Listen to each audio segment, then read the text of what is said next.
1. Union List, List I. The Union List contains subjects of national importance. These subjects are of national importance and require uniform laws across the country. Only Parliament can make laws on Union List subjects. It is given under the 7th Schedule of the Indian Constitution and includes subjects like defence and armed forces, foreign affairs, atomic energy, banking and currency, railways, post and telegraph, citizenship, income tax, national highways, airways and shipping. 2. State List, List II. The state list includes subjects on which state legislatures have exclusive power to make laws.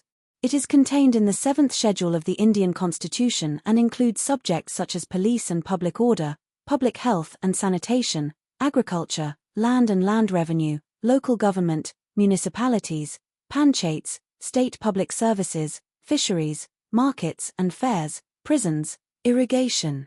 Only state governments can legislate, make laws on local or state importance matters. Laws apply within the concerned state only. Focus on local administration and development. Parliament can make laws on state list subjects in special situations, like national emergency.